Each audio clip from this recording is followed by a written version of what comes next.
You spent years in school, you learned math, history, and science.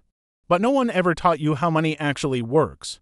Not because it's complicated, but because the truth is uncomfortable.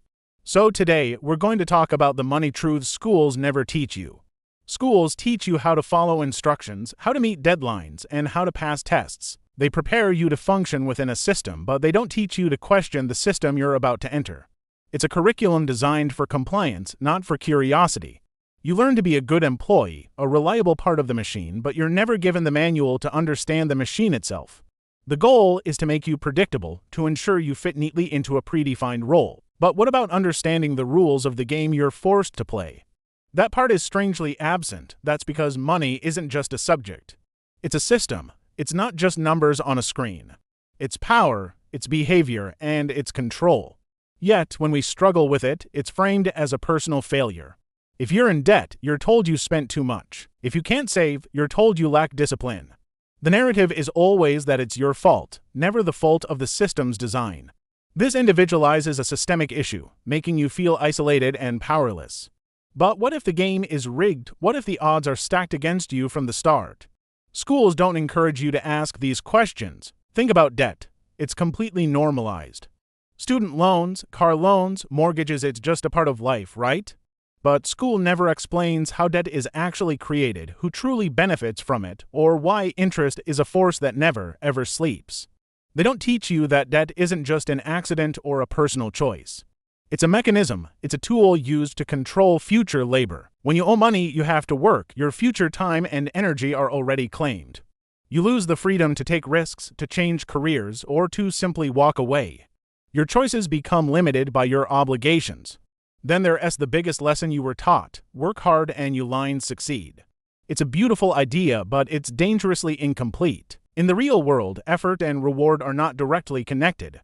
You can work 80 hours a week and still struggle, while someone else works for and builds a fortune. Why? Because ownership beats labor, systems beat effort. The person who owns the restaurant makes more than the hardest working chef. The person who builds the system that automates a task profits more than the person doing the task manually. This fundamental truth about wealth creation is rarely, if ever, discussed in a classroom. And while you're working hard, inflation is the silent teacher that schools ignore. Every day, it quietly teaches one powerful lesson: your money is losing value. The cash you save is worth less tomorrow than it is today. But schools never explain who controls inflation, who benefits from it, and who ultimately pays the price for it.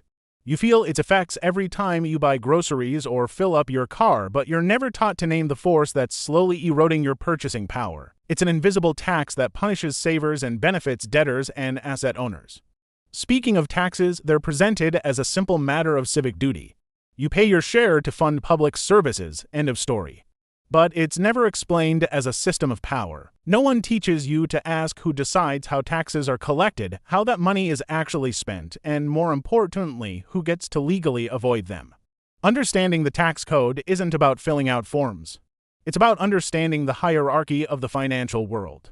It reveals who has the influence to write the rules in their own favor. It's a map of power, and you were never given the key to read it. Because of all this, our entire concept of risk is taught backwards. You're told to avoid risk at all costs, play it safe. Get a stable job, follow the well-trodden path. But the biggest risks in life are often the ones that are invisible. The risk of inflation eating your savings, the risk of depending on a single employer for your livelihood, the risk of having no ownership, no assets to your name. The safe path is often the most dangerous one in the long run because it offers the illusion of security while exposing you to systemic dangers you were never warned about. True safety comes from knowledge and control, not from conformity. So, why is this critical knowledge missing from our education? It's simple: because awareness changes behavior.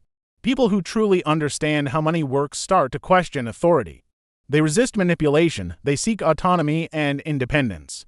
They are harder to control, harder to predict, and harder to exploit. The system, however, prefers predictability. It thrives on a population that follows the rules without questioning who made them. An educated populace is the greatest threat to a system that benefits from ignorance.